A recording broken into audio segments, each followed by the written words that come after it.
Hello everyone, स्वागत है आपका हमारे चैनल परफेक्ट फार्मेसी पे। मैं हूं सुनीता कंवर और आज की वीडियो के अंदर हम फार्मास्यूटिकल माइक्रोबायोलॉजी की जो फोर्थ यूनिट हम डिस्कस कर रहे थे उसी को आज हम कंप्लीट करेंगे। आज की वीडियो के अंदर जो जो टॉपिक्स हम डिस्कस करेंगे वो है, first topic is methods of standardisation और microbiological assay of antibiotics, then vitamin and then amino acids. इन तीनों के जो है माइक्रोबायोलॉजिकल ऐसे या फिर मेथड्स ऑफ स्टैंडर्डाइजेशन जो है वो हम लोग डिस्कस करेंगे। एंड एक अलग टॉपिक आता है इसमें हमारे पास, assessment of a new antibiotic. ये टॉपिक भी आज की वीडियो के अंदर हम डिस्कस करेंगे। अगर आप इन टॉपिक्स को डिटेल में समझना चाहते हैं तो प्लीज़ आप इस वीडियो को एंड तक देखिएगा। सबसे पहले हम फर्स्ट टॉपिक डिस्कस करते हैं जो कि है methods of standardization of antibiotics और माइक्रोबायोलॉजिकल ऐसे ऑफ एंटीबायोटिक्स। मतलब एंटीबायोटिक्स जो है इनका माइक्रोबायोलॉजिकल ऐसे किस तरीके से करा जाता है या फिर इनका जो स्टैंडर्डाइजेशन है वो किस तरीके से किया जाता है। सबसे पहले एंटीबायोटिक्स जो है वो होते क्या है। एंटीबायोटिक्स जो है ये ऐसे एजेंट्स होते हैं जो कि बैक्टीरिया की ग्रोथ को रोकते हैं या फिर जो बैक्टीरिया होता है उन्हें किल कर देते हैं। एंड एंटीबायोटिक्स जो है वो एंटी माइक्रोबियल्स की क्लास से बिलोंग करते हैं। एंटीबायोटिक्स जो है ये ऐसे केमिकल्स होते हैं जो या तो माइक्रो ऑर्गेनिज्म के द्वारा प्रोड्यूस होते हैं या फिर माइक्रो ऑर्गेनिज्म में से डिराइव करे जाते हैं। ठीक है, नाउ जो माइक्रोबायोलॉजिकल ऐसे एंटीबायोटिक्स का किस प्रिंसिपल के ऊपर बेस्ड है। Microbiological assay of antibiotics as per IP relies on the principle that the inhibition of bacterial growth by the measured concentration of test antibiotic is compared with the inhibition of bacterial growth by the known concentration of standard antibiotic preparation having a known activity। इसका principal क्या हो गया कि जो bacteria की growth है वो एक स्टैंडर्ड एंटीबायोटिक के द्वारा कितनी शो हो रही है एंड एक जो टेस्ट एंटीबायोटिक है उसके द्वारा कितनी शो हो रही है, इन दोनों को हम कंपेयर करेंगे। एंड इस तरीके से जो है हम एंटीबायोटिक का माइक्रोबायोलॉजिकल ऐसे करेंगे। मतलब एक तरफ हमने ले लिया स्टैंडर्ड एंटीबायोटिक का सोल्यूशन एंड दूसरी तरफ हमने ले लिया टेस्ट एंटीबायोटिक का सोल्यूशन। ठीक है, अब जो स्टैंडर्ड है इसके अंदर हम माइक्रो ऑर्गेनिज्म डालेंगे एंड टेस्ट है इसके अंदर भी हम सेम माइक्रो ऑर्गेनिज्म को डालेंगे। अब उसके बाद एंड में हम ये देखेंगे कि जो ग्रोथ है माइक्रो ऑर्गेनिज्म की वो किसके अंदर ज़्यादा है। अगर स्टैंडर्ड से ज़्यादा टेस्ट के अंदर होगी, मतलब जो हमारा टेस्ट एंटीबायोटिक है ये हमारे माइक्रोबायोलॉजिकल ऐसे के अंदर फेल होता है। एंड अगर इसके अंदर जो ऑर्गेनिज्म है माइक्रो ऑर्गेनिज्म उनकी ग्रोथ स्टैंडर्ड के बराबर है या फिर स्टैंडर्ड के कम है, इसका मतलब है कि ये जो है वो माइक्रोबायोलॉजिकल ऐसे को पास करता है। ठीक है ना, हमारे पास दो मेथड्स आते हैं माइक्रोबायोलॉजिकल ऐसे ऑफ एंटीबायोटिक्स करने के लिए।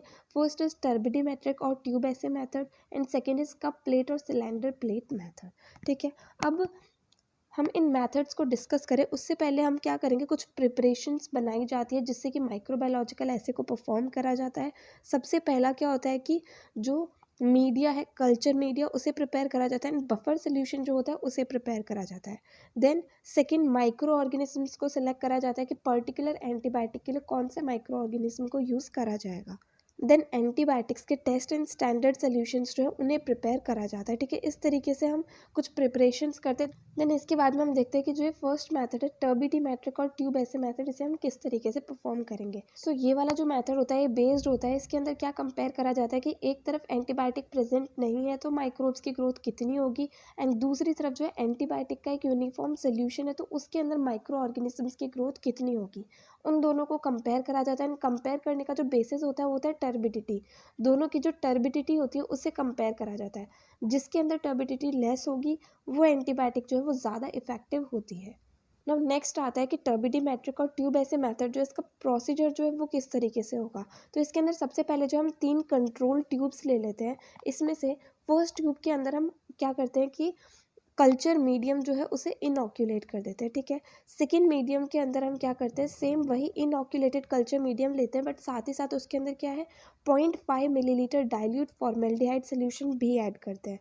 एंड जो थर्ड कंट्रोल ट्यूब होती है उसके अंदर हम अनइनॉक्यूलेटेड कल्चर मीडियम जो है उसे प्रिपेयर करते हैं। ठीक है, इस तरीके से 3 हमारे पास में कंट्रोल ट्यूब्स होती हैं। देन इसके बाद में क्या करेंगे, 5 जो है स्टैंडर्ड एंटीबायोटिक सोल्यूशंस को प्रिपेयर करेंगे। अब इसके अंदर सबसे पहले 1 मिलीलीटर जो स्टैंडर्ड एंटीबायोटिक है उन्हें हम ऐड करेंगे। देन उसके बाद में 9 मिलीलीटर जो है टेस्ट माइक्रो ऑर्गेनिज्म इसके अंदर ऐड करेंगे। ठीक है, इस तरीके से हमारे पास 3 ये ट्यूब्स हो गई, 5 ये स्टैंडर्ड ट्यूब्स हो गई। इसके बाद में 5 जो है वो टेस्ट ट्यूब्स होंगी। इसमें क्या होगा, 1 मिलीलीटर जो टेस्ट एंटीबायोटिक है उसे ऐड करेंगे पाँचों ट्यूब्स के अंदर। देन 9 मिलीलीटर जो है टेस्ट माइक्रो ऑर्गेनिज्म इसके अंदर ऐड करेंगे, ठीक है। अब इस तरीके से हमारे पास में पूरी 13 ट्यूब्स जो है वो तैयार हो गई। अब इन 13 ट्यूब्स को इंक्यूबेट करेंगे 4 से 5 घंटे के लिए। उसके बाद में जो इसके अंदर 0.5 मिलीलीटर डाइल्यूट फॉर्मेल्डिहाइड सोल्यूशन को ऐड कर देंगे इन 10 ट्यूब्स के अंदर। इसके बाद में टेस्ट एंड स्टैंडर्ड जो है इनकी टर्बिडिटी को कंपेयर करा जाएगा।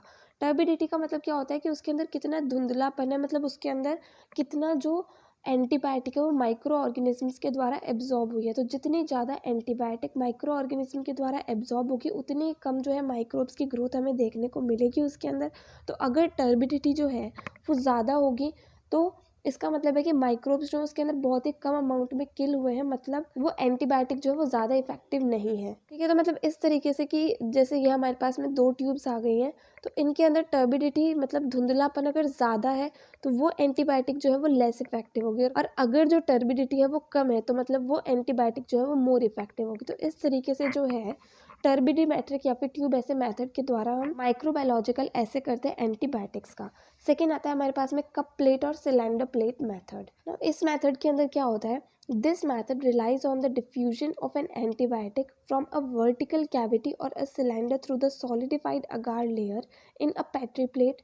The growth of test microorganism is observed to be inhibited in a circular area or zone around the cavity containing antibiotic solution. So इस मेथड के अंदर क्या होता है कि जो पेट्री प्लेट्स होती हैं उनके ऊपर वर्टिकल कैविटीज़ या फिर वर्टिकल सिलेंडर्स के थ्रू जो है एंटीबायोटिक्स को एंटर कराया जाता है, ठीक है। एंड माइक्रो ऑर्गेनिज्म को भी यहाँ पर इनोक्यूलेट कराया जाता है। उसके बाद में इस चीज़ को ऑब्जर्व करा जाता है कि जो माइक्रो ऑर्गेनिजम्स की ग्रोथ है वो किस हद तक इनहिबिट हुई है, ठीक है। तो इस चीज़ के ऊपर जो है कप प्लेट या फिर सिलेंडर प्लेट मेथड बेस्ड होता है। अब इसके अंदर सिंपली इसका प्रोसीजर क्या होगा, सबसे पहले तो एक कल्चर मीडियम लिया जाता है जिसे इनऑक्यूलेट कर दिया जाता है टेस्ट माइक्रो ऑर्गेनिजम्स के द्वारा, ठीक है। उसके बाद में जो इनऑक्यूलेटेड टेस्ट कल्चर मीडियम है उसे इन पेट्री प्लेट्स के ऊपर कैविटीज़ बना करके इसके अंदर डाला जाता है। देन इन कैविटीज़ के अंदर standard and test antibiotic solutions को भी अलग अलग डाला जाता है। अब यहाँ पर जो टेस्ट एंड स्टैंडर्ड है इन दोनों की इक्वल क्वांटिटीज़ जो है वो हमें ऐड करनी होती है। देन उसके बाद में ये जो हमारे पास में कैविटीज़ है इनके अंदर हमने टेस्ट माइक्रो ऑर्गेनिज्म भी ऐड कर दिया एंड टेस्ट या फिर स्टैंडर्ड में से एक एंटीबायोटिक सोल्यूशन जो है वो इसके अंदर हमने ऐड कर दिया। इसके बाद में हम इसे रूम टेम्परेचर पर या फिर 4 डिग्री सेल्सियस पर 1 से 2 घंटे के लिए ऐसे के ऐसे ही रखा हुआ छोड़ देंगे। ये जो है ये प्री इंक्यूबेशन पीरियड कहलाता है। देन उसके बाद में एक जो स्पेसिफाइड टेम्परेचर जो कि आईपी के अंदर दिया हुआ है उसके अकॉर्डिंग हम 18 to 24 आवर्स के लिए जो है इसे रख देंगे, ठीक है। इसके अंदर क्या होता है कि कैविटीज़ के अराउंड एक एरिया बन जाता है जिसके अंदर किसी भी तरह के माइक्रो ऑर्गेनिजम्स की ग्रोथ जो है वो नहीं होती है। इसे जो है जोन ऑफ इनहिबिशन कहा जाता है। तो इसके बाद में क्या करा जाता है कि स्टैंडर्ड एंटीबायोटिक के द्वारा जो जोन ऑफ इनहिबिशन बना है उसका डायमीटर कितना है, एंड जो टेस्ट एंटीबायोटिक है उसके द्वारा जो जोन ऑफ इनहिबिशन बना है उसका डायमीटर कितना है, इस चीज़ को कंपेयर करा जाता है। अब जोन ऑफ इनहिबिशन का डायमीटर जितना ज़्यादा होता है उतनी ज़्यादा इफेक्टिव जो है वो एंटीबायोटिक होती है। सो इस तरीके से 2 सिंपल मेथड्स होते हैं, टर्बिडीमेट्रिक और ट्यूब ऐसे मेथड एंड कप प्लेट और सिलेंडर प्लेट मेथड, जिनके द्वारा माइक्रोबायोलॉजिकल ऐसे जो है एंटीबायोटिक्स का परफॉर्म करा जाता है या फिर एंटीबायोटिक्स को स्टैंडर्डाइज करा जाता है। नाउ यहाँ पर हमारे पास एक और टॉपिक आता है जो है मिनिमम इनहिबिटरी कंसंट्रेशन। सो इसका मतलब क्या होता है, the lowest concentration of anti microbial compound inhibiting the growth of a particular test microorganism is termed as minimum inhibitory concentration। मतलब कोई भी एंटी माइक्रोबियल कंपाउंड है उसकी लोएस्ट कंसंट्रेशन कितनी है जिसकी मदद से जो पर्टिकुलर टेस्ट माइक्रो ऑर्गेनिज्म है उसकी ग्रोथ को रोका जा सकता है। उस मिनिमम एंड लोएस्ट कंसंट्रेशन को जो है मिनिमम इनहिबिटरी कंसंट्रेशन कहा जाता है, एंड इसे माइक्रोग्राम पर मिलीलीटर या फिर यूनिट्स पर मिलीलीटर के अंदर कैलकुलेट करा जाता है। अब हमारे पास 2 मेथड्स होते हैं जिनके द्वारा हम मिनिमम इनहिबिटरी कंसंट्रेशन जो है इसे डिटरमाइन कर सकते हैं। फर्स्ट आता है लिक्विड डाइल्यूशन और test tube method, and second आता है सॉलिड डाइल्यूशन मेथड, ठीक है। इन 2 मेथड्स के द्वारा मिनिमम इनहिबिटरी कंसंट्रेशन को डिटरमाइन कर सकते हैं। सो पहला आता है लिक्विड डाइल्यूशन और टेस्ट ट्यूब मेथड। इसके अंदर सबसे पहले हम 10 टेस्ट ट्यूब्स लेते हैं, ठीक है। उनके अंदर 5 मिलीलीटर डबल स्ट्रेंथ मीडियम या फिर जो बेसल मीडिया सोल्यूशन होता है ये 5 मिलीलीटर हम 10 की 10 टेस्ट ट्यूब्स के अंदर ऐड कर देंगे। देन उसके बाद में टेस्ट केमिकल जो है वो 10 टेस्ट ट्यूब्स के अंदर हम फर्स्ट के अंदर 0.5 millilitre, then 1 millilitre, then next के अंदर 1.5 मिलीलीटर, देन इसी तरीके से 2, 2.5, 3, 3.5, 4, 4.5 एंड 5 मिलीलीटर। इस तरीके से ये 10 अलग अलग क्वांटिटीज़ टेस्ट केमिकल के हम 10 टेस्ट ट्यूब्स के अंदर ऐड कर देंगे। इसके बाद में जो फाइनल वॉल्यूम है हर एक टेस्ट ट्यूब का, वो हम 10 मिलीलीटर तक उसको एडजस्ट कर देंगे स्टेराइल वाटर की मदद से। अब इसके बाद में एक ट्यूब हम लोग लेंगे एंड उसके अंदर इनऑक्यूलम जो है, मतलब जो माइक्रो ऑर्गेनिज्म है, उसे हम इसके अंदर ऐड नहीं करेंगे, क्योंकि इसे जो है मीडियम की स्टेरिलिटी को चेक करने के लिए हम लोग यूज़ करते हैं। देन हम एक ट्यूब और लेंगे, इसे जो है हम कंट्रोल टेस्ट ट्यूब कहेंगे, ठीक है। देन सारी की सारी जितनी भी ट्यूब्स हमने लिए इन्हें हम इनक्यूबेट कर देंगे 37 डिग्री सेल्सियस टेम्परेचर पर 2 से 3 दिन के लिए, ठीक है। इसके बाद में सारी की सारी ट्यूब्स जो है इन्हें एग्जामाइन करेंगे कि इनके अंदर माइक्रोबियल ग्रोथ हुई है या फिर नहीं हुई है। एंड ये हम किस बेसिस पर कंपेयर करेंगे, टर्बिडिटी के बेसिस पर जो है हम इसे कंपेयर करेंगे। देन जो फाइनल हमारे पास रिजल्ट है उन्हें हम रिकॉर्ड कर लेंगे एंड मिनिमम इनिबिटरी कंसंट्रेशन जो है उसे हम कैलकुलेट कर लेंगे। तो इस तरीके से सिंपली ये लिक्विड डाइल्यूशन मेथड या फिर टेस्ट ट्यूब मेथड का प्रोसीजर होता है, जिसके द्वारा मिनिमम इनिबिटरी कंसंट्रेशन जो है उसे कैलकुलेट करा जाता है। Next is solid dilution method. इस मेथड के अंदर क्या किया जाता है कि जो टेस्ट केमिकल होता है उसे मोल्टन एगार के साथ में मिक्स कर दिया जाता है एंड देन उसे पेट्री प्लेट्स के ऊपर पोर कर दिया जाता है। अब जब अगार है उसका सॉलिडिफिकेशन होने के बाद में जो अगार सरफेस है उसे इनॉक्यूलेट करते हैं एंड देन फाइनली उसे इनक्यूबेट कर देते हैं 37 डिग्री सेल्सियस टेम्परेचर पर 2 से 3 दिन के लिए। देन सारी की सारी प्लेट्स को ऑब्जर्व करा जाता है कि उसके अंदर माइक्रो ऑर्गेनिजम्स की ग्रोथ जो है वो कितनी हुई है एंड इस तरीके से जो है मिनिमम इनिबिटरी कंसंट्रेशन जो है टेस्ट केमिकल की उसे कैलकुलेट कर लिया जाता है। इस तरीके से जो है सिंपली सॉलिड डाइल्यूशन मेथड का प्रोसीजर होता है। तो इस तरीके से मिनिमम इनिबिटरी कंसंट्रेशन वाले टॉपिक को एक्सप्लेन कर सकते हैं। नेक्स्ट टॉपिक हमारे पास आता है standardization of vitamins. So vitamins जो होते हैं जनरली इनकी ज़रूरत होती है माइक्रो ऑर्गेनिजम्स को ग्रो करने के लिए एंड मल्टीप्लाई करने के लिए जो है विटामिन्स की ज़रूरत होती है। सो जब विटामिन्स का स्टैंडर्डाइजेशन करा जाता है तो इसके अंदर ये देखा जाता है कि जो टेस्ट ऑर्गेनिज्म है वो प्रॉपर न्यूट्रिशनल कंडीशन के अंदर कितना जो है विटामिन को वो कंज्यूम करते हैं। अब जो ये ग्रोथ फैक्टर्स होते हैं विटामिन्स, ये ऑर्गेनिजम्स के द्वारा माइक्रो या फिर नैनोग्राम्स के अंदर जो है इनकी ज़रूरत होती है। अब यहाँ पर जो ग्रोथ रिस्पॉन्स प्रोड्यूस होता है टेस्ट ऑर्गेनिजम्स के द्वारा वो डायरेक्टली प्रोपोर्शनल होता है कि कितना अमाउंट ऑफ ग्रोथ फैक्टर जो है वो मीडियम के अंदर ऐड किया गया है।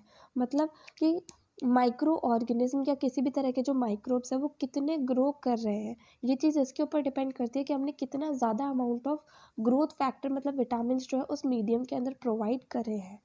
नाउ जो माइक्रोबायोलॉजिकल ऐसे या फिर जो स्टैंडर्डाइजेशन करा जाता है विटामिन्स का वो किस तरीके से होगा, तो यहाँ पर हम विटामिन B12 जिसे साइनोकोबैल्मिन भी कहते हैं इसका ऐसे जो है वो डिस्कस कर रहे हैं।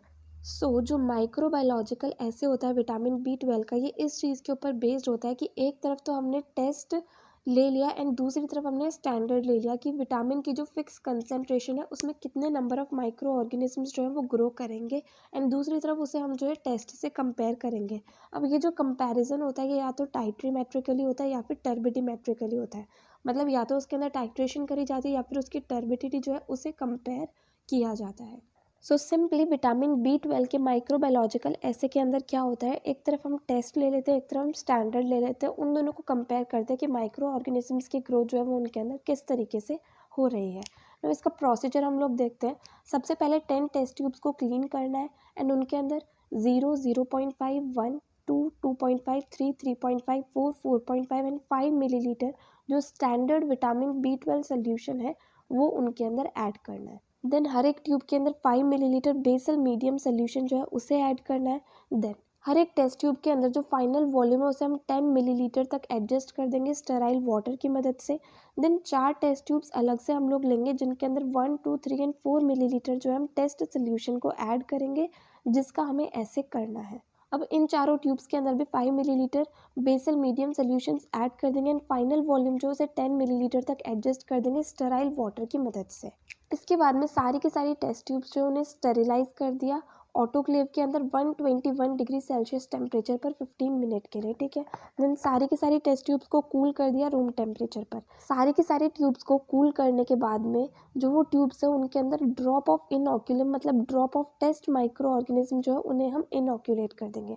उसके बाद में सारी की सारी ट्यूब्स को 30 to 37 डिग्री सेल्सियस पर 64 to 72 आवर्स के लिए इनक्यूबेट कर देंगे।